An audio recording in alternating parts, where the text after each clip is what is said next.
If you're new to jets or if you're a tank main, War Thunder's new event can be confusing and frustrating. My goal by the end of this video is that you should be able to understand the game mode, the planes available to you, and the missiles that you will use and encounter. First of all, I'll talk about general keybinds and settings that are just helpful to have in the game mode, and then I'll give a brief explanation of what the game mode is and some general strategy. Then, I'll get into the good stuff, missiles and radar. Finally, I'll end with a little tutorial on how to use CCRP, or toss bombing, but more on that later.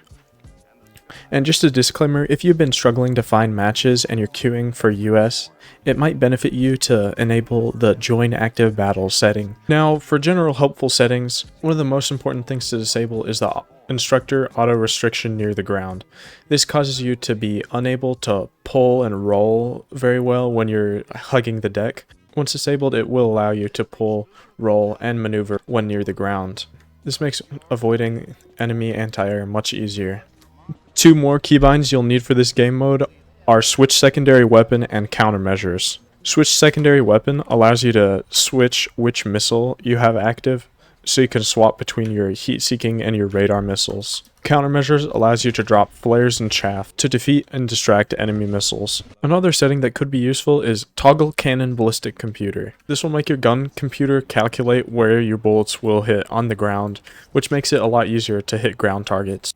As for the game mode itself, the main objective for both teams is to destroy the other's main airfield, which is located at the very back of the map. Now, this is easiest to do with the strategic bombers, which require 2,500 spawn points. Additionally, nuking the enemy's forward airfields will force them to spawn further back, and therefore move the battle line closer to their last airfield.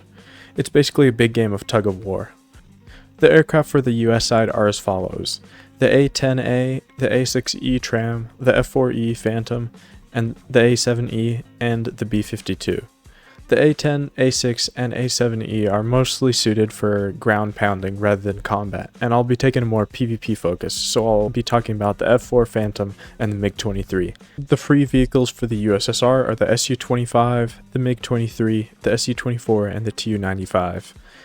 Now, the Su-25 and the Su-24 are more suited for ground pounding, and the MiG-23 is the best fighter. The biggest piece of general strategy I can give you for this game mode is just to stay low, as most of your opponent's missiles and the anti-airs are going to have a lot harder time hitting you when you're low. Additionally, I see people nuking the further back airfields way too many times. That's just not going to affect much, since most opponents are going to spawn on the closest airfield to the action anyways. For my last piece of general strategy, it's usually much more efficient to play for PvP when you're trying to grind mission score and spawn points. Killing ground targets just barely gives you any spawn points. And finally, now it's time for the good stuff. The missiles. Missiles come in two flavors: heat-seeking and radar-guided. Heat-seeking missiles are the shorter range of the two. Ideally, you should launch these missiles from within 2 kilometers of the enemy you're firing them at. You'll know your missile is a heat-seeker when these two rings show up when you press the launch button. To fire a heat-seeking missile, you'll need 2 keybinds. First, you'll need to bind Fire Air-to-Air Missile. Pressing the Air-to-Air Missile button once will start its seeker head and let you lock onto enemies, and pressing it a second time when its seeker is locked onto something will launch it.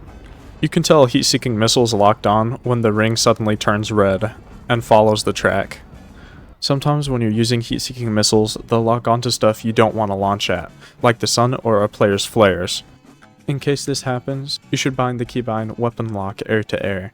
This keybind will unlock whatever you have locked, and it'll reset the seeker, so you can lock onto a different signature if needed. The inner ring shows where the seeker head of the missile is looking, and it can only lock an enemy if you put it inside the small circle. The outer ring shows how far you can lead the missile in front of the heat signature that you're tracking. Ideally, you should watch the enemy's trajectory and try to lead it as close as possible, so it doesn't have to turn much. The more the missile has to turn or pull, the less energy it'll have, the less range, and the longer it'll take to reach the enemy. A perfect missile path will have you predict exactly where the enemy is going and send it in a straight line. Heat-seeking missiles lock onto the heat signature of enemy planes, which is obviously stronger from the back, where the engine is. You can still lock onto the front and sides of an aircraft, it's just the lock will be a lot weaker and much more susceptible to flaring.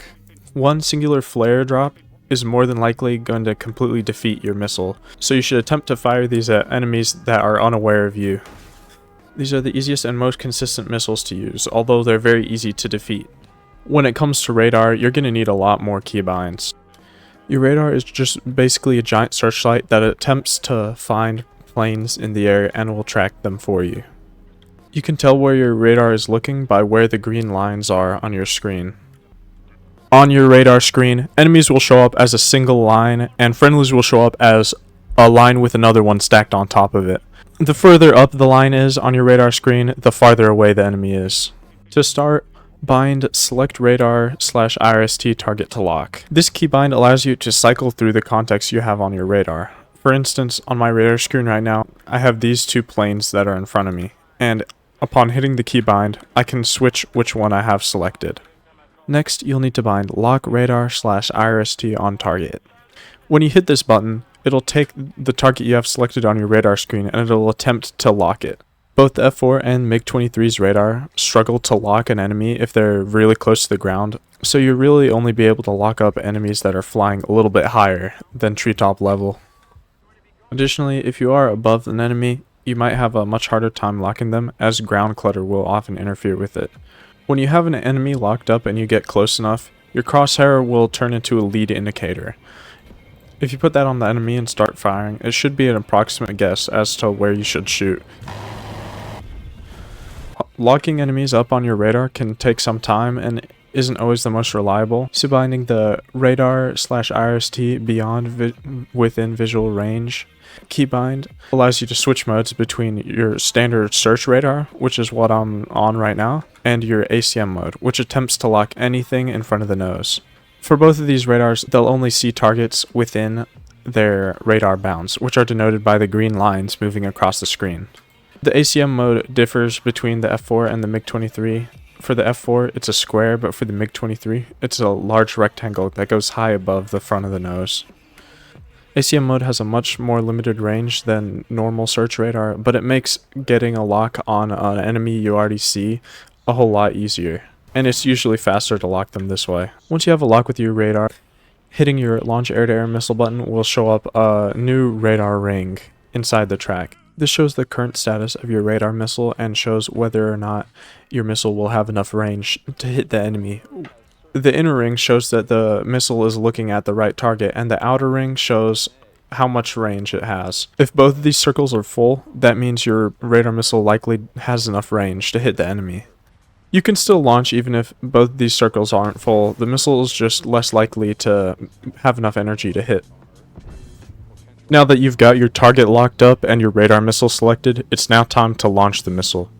You can do that with the keybind Fire Air-to-Air Missile. Now, once you've launched a missile at a plane, you now need to hold a continuous radar lock on them. You can't just unlock them. Radar missiles only know where to go based on your plane's radars, and they can't guide themselves in without a consistent lock. If you happen to lose radar lock on an enemy, you can still relock them and still guide the missile in. You'll just have to do it really fast, like within a second, for it to keep going on its path. If your missile flies for too long without a radar lock, it'll lose guidance completely and just die. There are two main ways to avoid getting hit by a radar missile.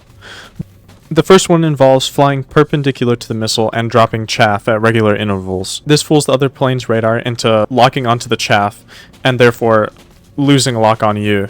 This is called notching. The second method involves flying low, which fools the radar into thinking that you're lower than you actually are. And this is called multipathing. The MiG-23's loadout consists of 2 radar-guided missiles and 4 heat-seeking missiles.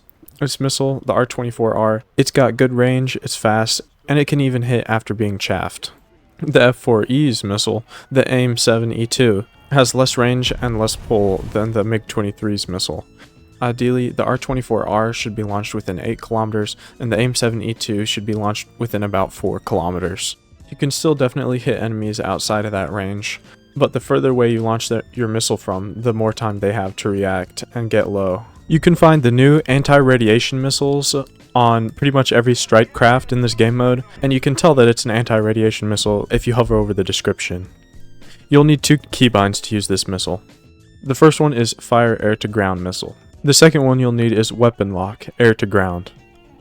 Pressing the Fire Air to Ground missile keybind with this missile selected will cause its seeker box to show up on screen. Putting this seeker head near any anti-air will cause it to lock onto them. Now, these missiles have a habit of locking onto the wrong anti-air all the way in the back of the map, so if this happens, just hit the Weapon Lock Air to Ground keybind.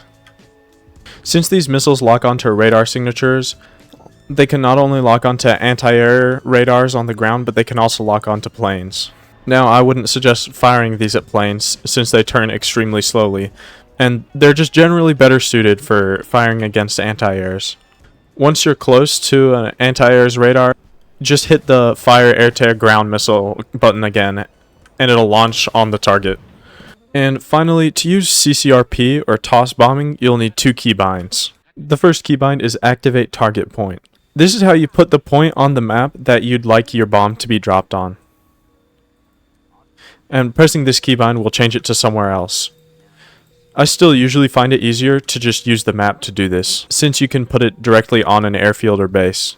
Now that your target's in position, you'll need to head straight toward the base and get within about 7 kilometers of it. Once you're lining up for your pass, you'll need to hold your Drop Bomb button. Rather than instantly dropping your bomb, it'll instead say Bomb Release Permission. As you hold the Drop Bomb button, the shape of the crosshair will change a little bit, showing that Bomb Release Permission is on. When you're close enough, you'll need to follow the line and pull straight up while holding the Bomb Release Permission button. Your plane will automatically calculate the optimal time to release the bomb so that it lands directly on the target.